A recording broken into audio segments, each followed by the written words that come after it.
YouTube पर 5 लाख दर्शक आवाज के साथ अपने प्रतिद्वंदी से डबल से भी ज्यादा। सिर्फ बिजनेस चैनलों में नहीं, बजट की हो बात तो देश के सभी न्यूज चैनलों में सबसे आगे CNBC आवाज।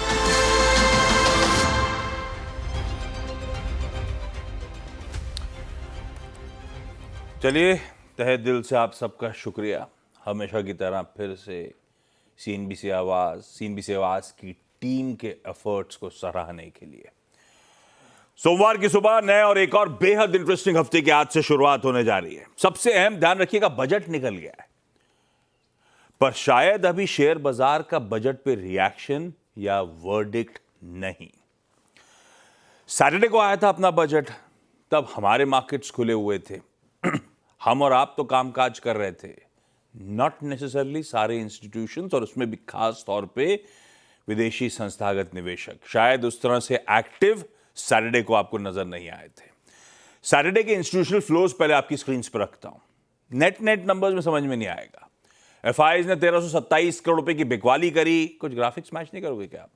1327 करोड़ रुपए की बिकवाली करी। डीआईज ने 825 करोड़ रुपए के आसपास की बाइंग करी।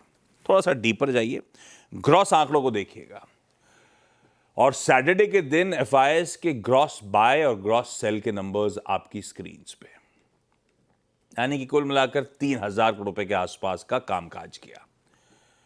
और अब ऑफ ये जरूर है कि एफआईए के ग्रॉस नंबर्स रिड्यूस हुए हैं, पर वो 30,000 करोड़ रुपए के आसपास की एक दिन में ग्रॉस नंबर आता है। इवन फ्राइडे को भी 30,000 करोड़ रुपए से प्लस का ही नंबर था। तो साफ क्लैरिटी के साथ बजट वाले दिन इस तरह के ठंडे नंबर्स, इसका मतलब है एफआईएस का पार्टिसिपेशन, एफआईएस का वर्डिक्ट अभी हमारे बजट पे आना बचा रह गया है। वो शायद आज आ रहा होगा, इसीलिए आज का सेशन बहुत इंपॉर्टेंट। भाई, बजट अपनी जगह था, बजट की खुशियां या गम जो भी बनाना था वो अपनी जगह था, लेकिन ट्रंप साहब ने सारे समीकरण बिगाड़ दिए। उससे ज्यादा अब शायद फोकस हो गया है, ट्रंप साहब का सिग्नेचर वाकई ऐसा है क्या, है ना? बट फोकस हो गया है भाई, ट्रंप साहब ने एज एक्सपेक्टेड, और जो चर्चा अपन कर रहे थे लगातार, सैटरडे 1 फरवरी लगा दिया उन्होंने टैरिफ, और जैसा कहा था वैसा कर डाला। 1 फरवरी से मेक्सिको कनाडा पे 25%, चाइना पे 10% लग गया है, और इससे ग्लोबल सप्लाई चेन्स इंपैक्ट होंगी, ग्लोबल मार्केट्स इंपैक्ट होंगे, वो दिख रहा है। साथ ही ध्यान रखिएगा, इस हफ्ते 2 इंपॉर्टेंट चीजें हैं। पहली तो दिल्ली का इलेक्शन, दिल्ली का चुनाव। कई रिपोर्ट्स भी मेंशन कर रही हैं, हो सकता है बिहार और दिल्ली को देखते हुए भी रिलीफ, जो भी हो, रिलीफ आना इंपॉर्टेंट है। पर वेडनेसडे को वो पोलिंग पे जाएगा दिल्ली, और सैटरडे को वोटों की गिनती होगी। हाँ, रिजल्ट्स का सिलसिला कंटिन्यू करेगा। आज भी मेरे ख्याल से पावर ग्रिड के रिजल्ट्स हैं, और 5 वायदा बाजार की कंपनीज के और नंबर्स आने हैं। दूसरी इंपॉर्टेंट चीज, 3 दिनों की एमपीसी वेडनेसडे ऑनवर्ड्स बैठेगी। फ्राइडे को सुबह 10 बजे नए आरबीआई गवर्नर साहब की पहली क्रेडिट पॉलिसी। पिछली बार के जो लिक्विडिटी मेजर्स थे उससे एक होप जाग गई थी, हो सकता है फ्राइडे को दरों में कटौती हो, पर कई सारी ब्रोकरेज रिपोर्ट्स अभी भी डिवाइडेड है इस बात को लेकर कि फ्राइडे को कट आएगा कि नहीं आएगा। देखते हैं, फिंगर्स क्रॉस्ड उसके लिए। खैर, इस बीच 3 बैक टू बैक हफ्तों के दबाव के बाद पिछला हफ्ता कुछ रिस्पाइट प्ले आउट जरूर हुआ। अदरवाइज 3 हफ्तों से देखिए, ये वीकली रिटर्न से निफ्टी के गिरे चले जा रहे थे। पिछले हफ्ते 1.5-2% का उछाल था। मंडे के लो से हर दिन मजबूती के साथ कामकाज करते हुए अपन शनिवार के दिन पहुंचे थे, और शनिवार का सेशन एज एक्सपेक्टेड बजट का दिन था। ये पिछले हफ्ते का कामकाज लेकर आइए जरा शनिवार का सेशन स्क्रीन पे। बजट का दिन था, पता था वॉलेटिलिटी के लिए ब्रेसअप करना है। 11:30 तक तो मजबूती के साथ खड़े हुए थे। 125 पॉइंट में से निफ्टी 11:30 के आसपास दिन के हाईस पे मजबूती के साथ कामकाज कर रहा था, लेकिन उसके बाद एक्सट्रीम वॉलेटिलिटी आई। एक समय जो 125 पॉइंट ऊपर वाला निफ्टी था, करीबन 200 पॉइंट दबाव में था। हाँ, उस दबाव में वॉलेटिलिटी में एक अच्छी चीज हुई, जो मच टॉक्ड अबाउट लेवल था 23,300 का, उसकी इज्जत रख ली, और वहीं से बाउंस बैक करके फाइनली एक फ्लैट सेशन की समाप्ति होती हुई नजर आई। तो इस लिहाज से जो सैटरडे के बजट के डिफाइंड मार्कर्स हैं, हाईज और लोज, वो बहुत इंपॉर्टेंट हो जाते हैं। और आज देखना होगा किन स्तरों को चैलेंज करने भारतीय बाजार जा रहे हैं। वैसे इंडिकेशंस तो क्लियर हैं स्क्रीन से। 150 पॉइंट से ज्यादा के दबाव के साथ 3/4% कमजोरी के साथ भारतीय बाजार इस समय कामकाज की शुरुआत होने के इंडिकेशन दे रहे हैं। गिफ्ट निफ्टी से जो इंडिकेशन आ रहे हैं और बात से समझेंगे फिर मूड किस तरह का, क्या कैसे लिया उन एक्शंस को ग्लोबली मार्केट्स ने, अक्रॉस एसेट क्लासेस ने, मूड दरअसल है कैसा। वीरू बताएंगे कैसे निफ्टी बैंक में अपने को आज अब एक बजट के बाद और इस एक्सट्रीम वॉलेटिलिटी के लिए अब जो ब्रेसअप करने जा रहे हैं, ऐसे में क्या लेवल्स नजर में रखें और कैसे स्ट्रैटेजी बनाएं। और कंचन से जान लेंगे सारे इंपॉर्टेंट स्टॉक्स एंड न्यूज। लाइए जरा एशिया पहले स्क्रीन पर रखिएगा। गिफ्ट निफ्टी पेन में है, वो तो दिख ही रहा है स्क्रीन पे, और ये मूड पूरे ग्लोब का बिगड़ा हुआ है। चाइना मत दिखाइए, चाइना आज भी बंद है। वो ऐसी सेलिब्रेशन होने चाहिए। एक हफ्ते नववर्ष की छुट्टी बना रहे हैं, यहाँ 1 तारीख को भी काम कराते हैं। गजब है हम लोग।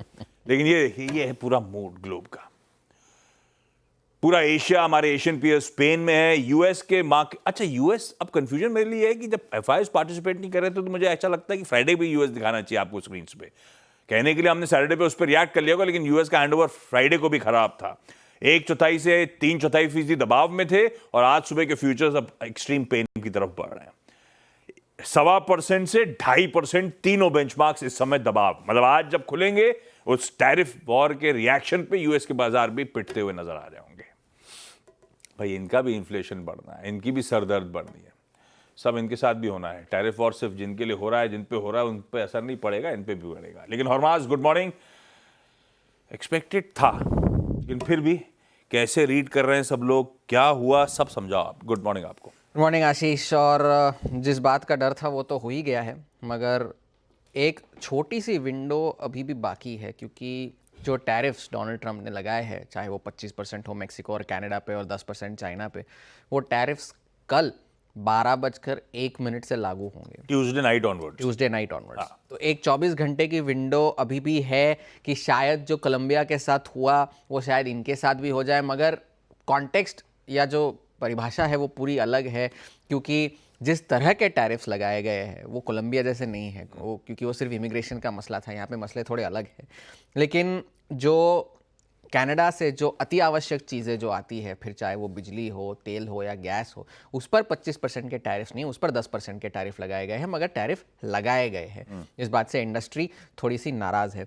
और उस वजह से, और एक प्रोविज़न जो था कि चाइना या किसी भी दुनिया के किसी भी कोने से पार्सल जो यूएस में आते थे, वो एक लिमिट हुआ करती थी कि $800 तक के पार्सल पर कोई टैरिफ नहीं लगाया जाएगा। वो प्रोविज़न भी अब ख़त्म कर दिया गया है कि आप किसी भी कीमत का पार्सल आप यूएस भेजें, किसी भी देश से भेजें, आपको टैरिफ चुकाना होगा। ये डोनाल्ड ट्रंप ने ऐलान किया शनिवार को। तो उस वजह से कनेडियन डॉलर की तो बात ने आपने कर ही दी है, 2003 के बाद के सबसे निचले स्तरों पर है। यूरो डॉलर के मुकाबले नवंबर 2022 के सबसे निचले स्तरों पर है, और मैक्सिकन पेसो जो है वो 3 साल के सबसे निचले स्तरों पर है। और डोनाल्ड ट्रंप ने ये भी कहा है कि यूरोप पर भी, यूरोपियन यूनियन पर भी टैरिफ लगेंगे। कितने लगेंगे अब तक उसकी सफाई नहीं दी है, मगर इस बात से यूरोपियन फ्यूचर्स जो है वो भी अब गिरावट के साथ कामकाज कर रहे हैं। और ऐसा नहीं हुआ है कि बाकी के जिन देशों पर टैरिफ लगाए गए हैं उन्होंने सिर्फ हाथ जोड़कर माफ़ी मांग ली है, वो भी अब कह रहे हैं कि छोटा बच्चा जान के हमसे ना टकराना रहे।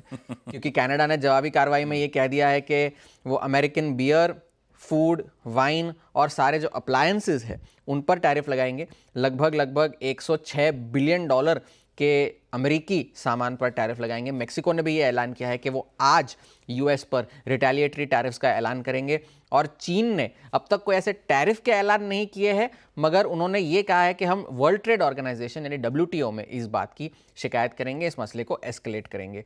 जस्टिन ट्रूडो ने यह भी कहा है कि आप कनेडियंस जो है वो आप लोकली मैन्युफैक्चर्ड प्रोडक्ट्स खरीदिए, यूएस के प्रोडक्ट्स ना खरीदे। वहाँ पर कई सारे राज्य है, ओंटारियो है, क्वेबेक है, उन्होंने अपने स्टोर से ये कह दिया है कि जो अमेरिकी शराब आ रही है वो अपने स्टोर से हटा दी जाए, वहाँ पर ना रखें। और बाकी सारे राज्य भी इस बात को लेकर कार्रवाई करने वाले हैं। इकोनॉमिस्ट का ये कहना है कि कनाडा की जो अर्थव्यवस्था है वो अब रिसेशन में जा सकती है। 1.8% ग्रो करने का अनुमान था इस साल, मगर इस टैरिफ झटके के बाद लगभग 2 से 4% की जीडीपी का नुकसान हो सकता है। इस वजह से कनाडा की जो अर्थव्यवस्था है वो रिसेशन में जा सकती है। मैक्सिको की जो राष्ट्रपति है उन्होंने एक्स पर ये लिखा कि ये जो ट्रंप साहब हवाला दे रहे हैं ड्रग यूज़ का, ये इमिग्रेशन का वगैरह वगैरह का, ये आपके अपने देशों के मसले हैं। ये आप हम पर टैरिफ लगाकर इस बात का सोल्यूशन नहीं ढूंढ सकते। इसका सोल्यूशन बातचीत से ढूंढा जा सकता है, टैरिफ लगाकर नहीं। ये मेक्सिको के राष्ट्रपति का कहना था और वहाँ पर भी इकोनॉमिस्ट का यही कहना है कि एक सीवियर रिसेशन मेक्सिको में आ सकता है अगर वहाँ पर इसी तरह के एक तिमाही से ज़्यादा अगर टैरिफ्स वहाँ पर लगे रहे तो। और ब्लूमबर्ग रिसर्च का भी ये कहना है कि ऐसा नहीं है कि टैरिफ लगाने के बाद अमेरिकी अर्थव्यवस्था को कोई बहुत बड़ा फ़ायदा होगा। उन्होंने भी ये कहा है कि टैरिफ की जो दर है औसतन वो अब 3% से बढ़कर 10.5-11% के आसपास हो जाएगी। ये इकोनॉमिस्ट का कहना है। घरेलू बाजारों में जो सप्लाई चेन है उसको बहुत बड़ा नुकसान पहुंच सकता है और अमेरिकी जीडीपी को लगभग 1.2% या लगभग 1.5% तक का झटका लग सकता है। अब यहाँ पर ये भी है कि कनाडा के से आने वाले तेल और गैस और बिजली पर जो यूएस के ऊपरी इलाके हैं, तटवर्तीय इलाके जो है, नॉर्थ वेस्ट और मिड वेस्ट के जो इलाके हैं वहाँ, वो बहुत ज़्यादा डिपेंड करते हैं उसके ऊपर। उनके पास और कोई अल्टरनेटिव नहीं है शॉर्ट टर्म के लिए। वो एक बड़ी बात है। एक्सपर्ट्स का ये भी कहना है कि जो टैरिफ लगाए गए हैं उससे गाड़ियों की कीमतों में $3000 तक का इजाफा हो सकता है। ये एक और नुकसान है। और ये हफ्ता जो है, और कनाडा के जो ऑटोमोटिव पार्ट्स एसोसिएशन के जो अध्यक्ष हैं उन्होंने भी कहा कि कोई भी फायदे में नहीं रहेगा इस तरह की टैरिफ के बाद। तो बहुत बड़ा जो है डोनाल्ड ट्रंप ने कदम उठाया है, लोगों ने भी जवाबी कार्रवाई दी है और इसका नतीजा आप बाजार पर तो देख ही रहे हैं। ये है भाई साहब, पता था फिर भी हो गया है तो रिएक्शन तो आना था, आ रहा है। अक्रॉस एशिया यूएस के फ्यूचर्स, अपना गिफ्ट निफ्टी सब दबाव में समय कामकाज करते हुए इंडिया बच गया है। वैसे अपन ने ध्यान नहीं दिया, बजट में थोड़ा सा ट्रंप साहब को खुश करने की कोशिश करी है। 1600 सीसी से ज़्यादा बाइक्स जो हैं बड़ी, 1600 सीसी ऑनवर्ड, सबकी जो टैरिफ्स हैं इंपोर्ट्स रिड्यूस कर दिए। तो बेसिकली हार्ले डेविडसन गाड़ी या बाइक हिंदुस्तान में अब सस्ती हो गई है। तो अपन धीरे से ट्रंप साहब की बात की तरफ, क्या कहते हैं वो, थोड़ा सा मक्खन लगाने जो भी हम करने की कोशिश तो कर रहे हैं। और मैंने रिपोर्ट्स आती हुई देखी उसके बाद, उसमें हाईलाइट किया जा रहा है हमारा जो ट्रेड सरप्लस यूएस के साथ है वो बहुत हैड सरप्लस हमारा भी बहुत ज़्यादा नहीं है बाकियों से, तो शायद हिंदुस्तान बच जाए। देखते हैं, अगर ऐसा हुआ और आसपास टैरिफ लग रही होगी तो वाकई बहुत अच्छी खबर है, लेकिन it's too early to say that. अभी तो खैर अनसर्टेन एनवायरनमेंट है। Veero, good morning. कैसे अप्रोच करूं निफ्टी बैंक को? Good morning Ashish. देखिए, जैसे कि आप कह रहे थे कि अभी बहुत स्ट्रॉन्ग इंस्टीट्यूशनल पार्टिसिपेशन शनिवार को नहीं था, वो हमको आज फेस करना है। और जो बजट डे का लो था और हाई था वो वेल डिफाइंड था आशीष। सुबह हम बात क्या कर रहे थे आशीष बजट डे पे, अगर आप एक रिस्की ट्रेडर हैं तो आप कहाँ तक के डिप को बाय कर सकते हैं, that was clearly defined 23310 20 day exponential moving average. Upside कहाँ तक का खुला है, 200 डेमा तक का, वो क्या था, लगभग 23,610। निफ्टी रहा उसी जोन में। कहने का मतलब ये है कि भले ही बजट के दिन बाजार ने एक डिसाइसिव मूव ना दिया हो, लेकिन जो शुक्रवार का मूव था जिसमें आपने 20 डेमा को पार करने के बाद एक वाइल्ड स्विंग दिया था, वही शनिवार के दिन का यानी बजट के डे का लो रहा और एग्जैक्टली 200 डेमा हाई रहा। अब यहां से शुरू होती है नई कहानी। ठीक है, हमारे पास अच्छे स्टैट्स हैं एफएमसीजी के, हमारे पास अच्छे स्टैट्स हैं आपके ऑटो के, और खराब स्टैट्स हैं बैंक्स के, खराब स्टैट्स हैं मतलब चार्टिकली आपके कैपिटल गुड्स के, कॉमर्शियल व्हीकल सेगमेंट के। तो मैं कैसे अप्रोच करूं? देखिए, पहले आते हैं इंस्टीट्यूशन स्टैट्स पे। एफआईएस ने, जैसे कि आपने समझाई दिया आशीष, कि कोई खरीदारी नहीं करी, इनकी तरफ से सेलिंग थी बजट के दिन भी करीब 1327 करोड़ रुपए की। इनका पूरा का पूरा व्यू क्या रहा बजट पे, वो शायद आज हम फेस करें। बाकी 824 करोड़ रुपए की डीआईएस का बाय। एफआईएस के इंडेक्स शॉर्ट पे आशीष कोई सब्सटेंशियल परिवर्तन नहीं आया, 165 करोड़ रुपए की उन्होंने बाइंग करी। मतलब क्लियरली विजिबल है कि वो बाजार से नदारत थे, क्लियरली विजिबल है। और स्टॉक फ्यूचर्स में करीब 928 करोड़ रुपए की खरीदारी करी। अब आते हैं आज के सेटअप पे। देखिए, जैसे कि मैंने शुरू में ही अपने कमेंट्स में बोल दिया, बजट डे वाज डिफाइंड, मतलब हाई डिफाइंड था, लो डिफाइंड था, और कॉल राइटर्स ने और पुट राइटर्स ने अकॉर्डिंगली उसके ही ग्रिप ली है। आपकी स्क्रीन पे 23,500, 600, 700 यहाँ पे बड़े कॉल राइटर्स हैं, और 23,500 पे यकीन मानिए वाकई बड़े कॉल राइटर्स हैं। 77 लाख का आउटस्टैंडिंग वाई, और नीचे पुट्स बिकी हैं, और सबसे ज़्यादा पुट कंसंट्रेशन आशीष है 23,200 पर। आप समझ लीजिए, बड़ा पुट कंसंट्रेशन 23,200 पे है और उसके बाद है 23,000 पे। और जैसा कि हमको आज पूरे फुल फ्लैज इंस्टीट्यूशंस का जो इम्पैक्ट है वो झेलना है, आपको मैं एक बार पिरामिड्स दिखा देता हूँ। Pyramids clearly put writers call writers जो है वो अलाइंड है एवरेजेस के अकॉर्डिंगली। 200 डेमा के आसपास उसके इर्द गिर्द कॉल राइटर्स विजिबल हैं और नीचे की तरफ 20 डेमा के आसपास पुट राइटर्स। ये देखिए आपकी स्क्रीन पे। मेरी अप्रोच क्या रहेगी? देखिए, it's not about only this session, सिर्फ आज की बात नहीं है। अगर हमने बेस वन किसी भी सर्कमस्टेंसेस में तोड़ा और उसके नीचे सेटल हो गया आशीष, तो क्लियर मैसेज है, हम बहुत बड़ी बाइंग के साथ यहां पर आए भी नहीं थे, हम शॉर्ट कवरिंग के साथ आए थे। अगर ये 338 और 287 का जोन टूटा आशीष, प्लीज बेस लेके आइए फिर स्क्रीन पे, then a slide towards 23166 110 possible है आशीष। मेरे ख्याल से इनफैक्ट और भी ज्यादा, इससे ज्यादा डाउन स्विंग मिल सकता है। तो it's all about base one, budget day लो, 20 डेमा का जोन 23,300, इसके नीचे पेन है टुवर्ड्स 233 166 एंड 110। अगर हम बेस वन होल्ड कर रहे हैं, सिर्फ ये आज का मैटर नहीं है, कल का भी है, परसों का भी है, इस पूरे हफ्ते का है। अगर हम बेस वन होल्ड कर रहे हैं, 20 डेमा के ऊपर सस्टेन कर रहे हैं, देन हमारा अपसाइड खुला है। आप as a risky trader buy कर सकते हैं, बट अपसाइड सिर्फ ओपन है अभी as of now 558 632 is falling 200 day exponential average. अपनी कमेंट्री को अभी तक यहीं पर मैं सीमित रखूंगा। तो पेन है बेस वन के नीचे। अब आते हैं निफ्टी बैंक पे। देखिए, निफ्टी बैंक का रिएक्शन ड्यूरिंग द स्पीच और पोस्ट स्पीच, प्री स्पीच भी बहुत अच्छा नहीं था। ये अपने सबसे डिफिकल्ट जोन में गया और वहां से 1000 पॉइंट सिंक हो गया, फिर थोड़ा सा बैलेंसिंग एक्ट में करीब करीब 49,500 पे क्लोज हुआ। बट स्टिल मैं कैंडल टू कैंडल कंपैरिजन करूं तो ये अच्छा क्लोज नहीं था। यहां पर 50,000 पे बहुत अच्छे से कॉल बिकी हैं। 50,000, 50, 150, 200 के जोन में आपका फॉलिंग 50 200 डेमा भी है और नीचे 49,000 पे पुट बिकी है, जहां पे आपके कुछ क्रिटिकल एवरेजेस भी अलाइंड है, लाइक 20 डेमा। अगेन बाजार खुले, वॉच करिए निफ्टी बैंक को। अगर बेस वन की ट्रेजेक्ट्री ये है करीब करीब 49,300 49,000, ये है बेस वन की ट्रेजेक्ट्री, जहां पुट राइटर्स हैं, जहां पे आपका 20 डेमा अलाइंड है। नहीं समझ में आ रहा, छोड़ दीजिए। बट बेस वन के ऊपर अपनी स्ट्रेंथ को थोड़ा ये इंटैक्ट रखेगा, लेकिन बेस वन अगर यहां भी टूटा तो कोलैप्स पॉसिबल है 48,570 फर्स्ट इंस्टेंस में। बेस वन अगर होल्ड कर जाए, then a pull back towards RS1 possible है, बट थोड़ा मेरे को डिफिकल्ट लग रहा है क्योंकि अभी HDFC बैंक थोड़ा स्ट्रगल कर रहा है, बहुत क्लियर एक मैंडेट नहीं दे रहा है। तो आज के सेशन के लिए on both indices Ashish, budget day लो और 20 डेमा की ट्रेजेक्ट्री बहुत इंपॉर्टेंट है। यही आने वाले सेशन की दशा और दिशा तय करेगी आशीष।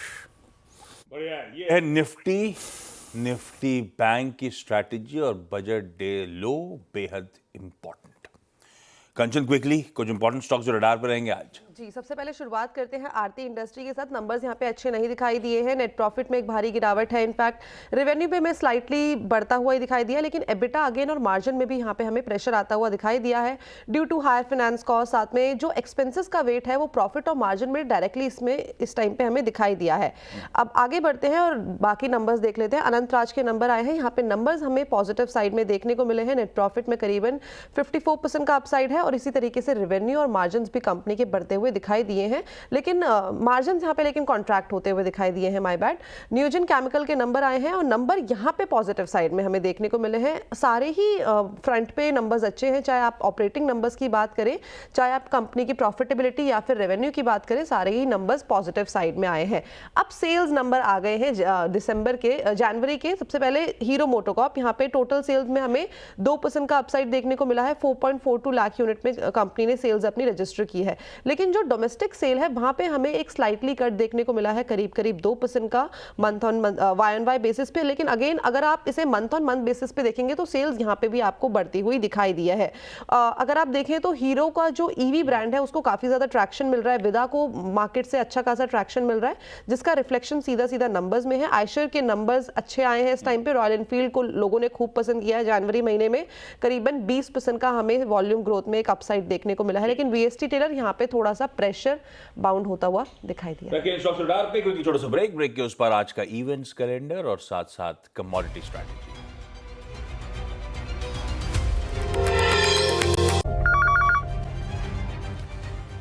ओके, ब्रेक के बाद आप सबका स्वागत है। चलिए आज का मंडे का इवेंट्स कैलेंडर। पहले चाइना, बाकी सारे मार्केट्स अब खुल गए एशिया के।